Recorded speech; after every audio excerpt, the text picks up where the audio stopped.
In a middle school full of bullies, insane teachers, and gross school lunches. Ned Bigby, that's me, and my two best friends try to do the impossible. Create a guide that will help you survive school.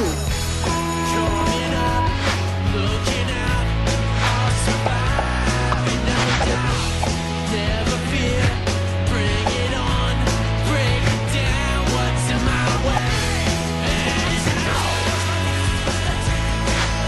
And finding my place in this world. Ned's Declassified School Survival Guide. Yours ultimate vary. One of the most underrated theme songs ever. The theme song is awesome. Today I am honoring one of the most underrated live action shows on Nickelodeon of the 2000s era, Ned's Declassified School Survival Guide, or just simply Ned's Declassified for short. The show premiered on September 12, 2004, part of Nickelodeon's Teen Nick scheduling block. So long, Teen Nick, you are missed. I was just starting high school when the show premiered, and I gotta tell you, this show helped me through high school a lot. The main character, Ned Bigby, is known to share helpful tips for his survival guide as he helps himself and his classmates cope with the struggles of middle school. The show is definitely for teenagers to watch, whether you're in middle school or high school. Even though the show centers around Ned sharing survival tips for middle school, teens in high school can relate to the show as well when it comes to popularity, grades, sports, peer pressure, stressing out, etc. Just like the one Ned's Declassified episode where there's the stress-o-meter and Ned starts to stress out. And I think it was one scene where I think Susie ignored Ned, and I think he kept calling her name, and then he starts stressing out. I felt that some ways in high school myself when I would say hi to people, they ignored me. It's like they didn't hear me loud enough, or you act like I don't exist. I can't stand that. So I was feeling the same way Ned was feeling.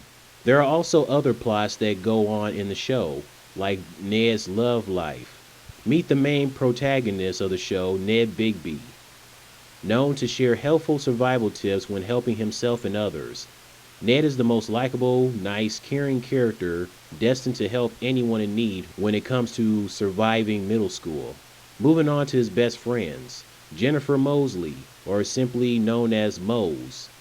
Mose is the calm, level-headed character who is also smart, has a fear of public speaking, and is athletic.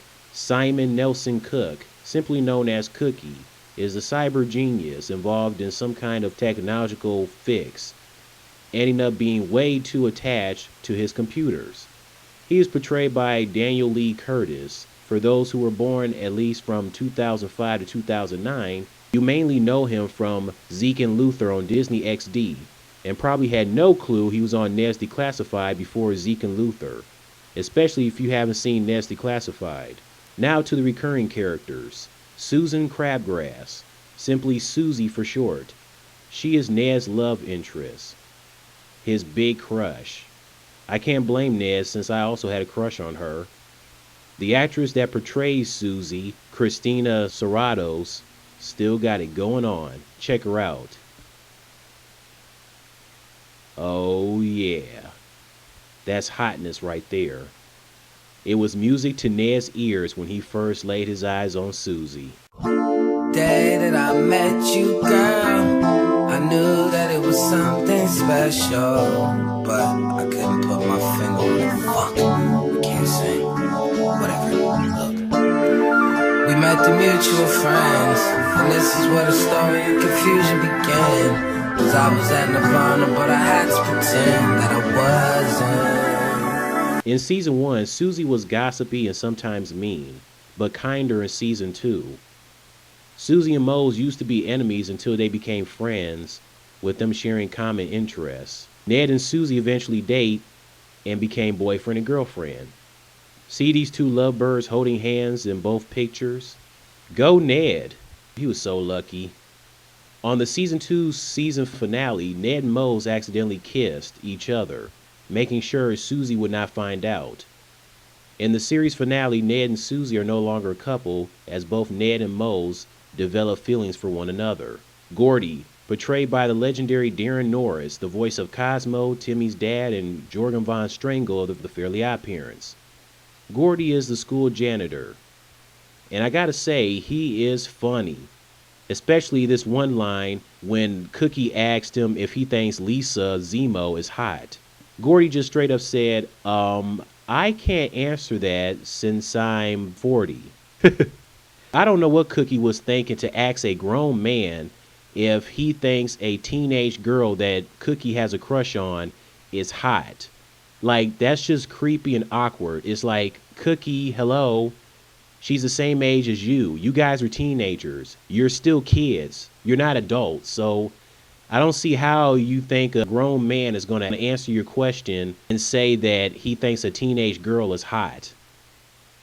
Now, if she was 18, on the other hand, that's a whole nother story. Coconut Head.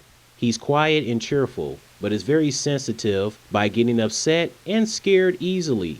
He's also a big fan of Nirvana, wearing a t-shirt in several episodes. As you can see, he has a pudding bowl haircut. This was 5 years before Bieber's bowl haircut was a ridiculous sensation. Heck, Howard of the Big Bang Theory has a Beetle bowl hairstyle he always had 2 years before Bieber was something. Evelyn Wong, one of Cookie's ex-girlfriends and rival. Cookie had more than one ex-girlfriend? Okay, Cookie, I see you. Them cyber geniuses got it going on. She is extremely smart, and despite her and Cookie no longer boyfriend and girlfriend, she still has feelings for him, as she gets jealous when Cookie is seen with other girls. They have kissed accidentally on many occasions, as Evelyn kissed Cookie, and she likes it. While Cookie has an awkward look on his face, leaving his mouth open and possibly twitches. Evelyn may be bipolar, plus she's so loud, so evil. She stopped being obsessed with Cookie until the series finale when dating Seth Powers. Speaking of Seth, he's a dumb blonde stereotype who is always seen spinning a basketball. But he becomes smarter when dating Evelyn. Mose also had a crush on him, Lisa Zemo. She was unpopular for 2 seasons due to her allergies, bizarre clothing, black rimmed glasses, and constant congestion of the nose drops. She changed her image in season 3. Despite her new image, she still remained the nice, caring, sweet character she always was. And that's great that she continued being the same character, because, you know, some people may have this new image and they pretty much aren't the same nice, caring people that they used to be. They let their new image may go to their heads at times. But for Lisa, she still stayed the nice, caring, sweet character that she always was in Ned's Declassified. Lisa was obsessed with Cookie, but he wasn't obsessed with her until her new image caught his eye. She no longer had to wear braces. She started wearing new clothes. She no longer had to wear glasses, and she no longer had no problems with her allergies. Lisa, however, no longer was obsessed with Cookie, but she still cared for him. They both began dating in the series finale. In fact, the entire series finale of Ned's Declassified was a happy ending for everybody. As summer vacation was just about to arrive, Ned and Mose get together, Cookie gets Lisa. Everybody wins. You know, you gotta root for guys like Ned and Cookie to be able to get girls like Susie and Mose, and Cookie to get a girl like Lisa. That's what it's all about. You gotta root for those type of guys. Backpack Boy. A kid who hands out backpacks and wears an ultra backpack. Claire Sawyer. A future lawyer who appears when someone says, I need, or you need a lawyer. She is portrayed by Brooke Marie Bridges, the niece of Todd Bridges, who we all know as Willis from Different Strokes. Timmy Toot Toot. Every time he says, toot toot, like how Poof from the Fairly Odd Parents says, poof poof, then Timmy passes gas. In the episode Embarrassment, when Ned accidentally farts in class, I felt bad for Ned the entire episode. Timmy accuses Ned for trying to steal his thunder, so he blasts a big powerful fart at Ned, knocking him out of the bathroom. No one's trying to steal your thunder, Timmy. The Bully Trio. William Billy Loomer, Jerry Croney, and Buzz Rodriguez. Loomer is the leader of the trio who enjoys bullying Ned, Cookie, obviously Coconut Head, and many others. He dated Susie, but then fell over heels for Mose. In the series finale, he dated Susie again. Then there are also the teachers like Mr. Sweeney, Dusty Chopsaw. The show was created by Scott Fellows. Yes, the same man who also created Johnny Test, Big Time Rush, 100 Things to Do Before High School, and Super Noobs. Ned's Declassified is obviously the best show he's created. Johnny Test was good after his first season on Kids WB, but started to go downhill since season 2 with the Flash animation, and continued getting worse when new episodes aired on Cartoon Network. As for Big Time Rush, sure, the characters had the same reactions and expressions when scared, angry, happy, etc., while sounds and music are heard in the background just like Ned's Declassified, but Ned's Declassified was better, more entertaining, and actually funnier than Big Time Flush. Super Noobs is also trash. As for 100 Things to Do Before High School, I've never seen it, although it looks like it has a Ned's Declassified feel to it. If it's a good show as Ned's Declassified, then that's two of the best shows Scott Fellows created. But if there are people out there that don't like or can't stand the show, then I guess it's no surprise that the show got canceled after one season. In June 2008, Devin Werkheiser signed a contract with Nickelodeon for a possible spin-off of Ned's Declassified, where Ned would continue giving survival tips in high school. But the spin-off never happened as the rest of the cast were busy with other projects. Scott Fellows was working on Big Time Rush at the time, Daniel Lee Curtis was committed to Zeke and Luther, and Lindsay Shaw, who portrayed as Mose, starred in shows like Aliens in America and 10 Things I Hate About You.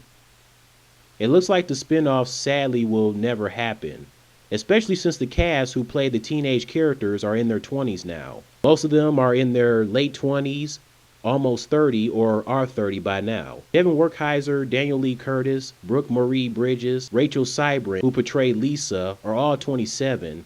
Christina Serratos is 28, Lindsay Shaw is 29, and Rob Pinkston, who portrayed as Coconut Head, is 30. It would have been awesome seeing Ned, Mose, Cookie, and their classmates in high school for a spinoff. But like I said, sadly, it's probably not going to happen. I don't see how these guys who are now in their 20s or 30 by now are going to work portraying as teenagers again. Although they could go the Joey Tribbiani route and do what Joey did, try to portray as a 19-year-old for an acting gig in the Friends episode.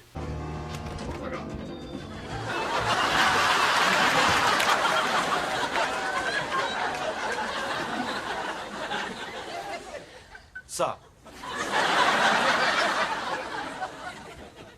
Sup, dude?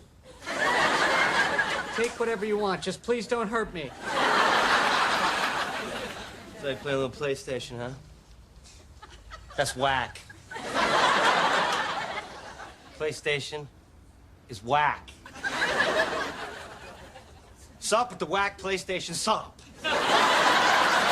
Well, that is the video. I want to take the time out honoring this underrated, funny, likable show of the 2000s era. I'm so glad that I grew up and it came out at the time I was just entering high school. It deserves the praise. There's probably some younger people who never saw or not familiar with the show. If not, you can check out episodes on YouTube if they have episodes on there. You know, due to, if not, it's probably because of Viacom. But if there aren't any episodes on YouTube, you can try other websites to check out the show itself. Alright, that's it.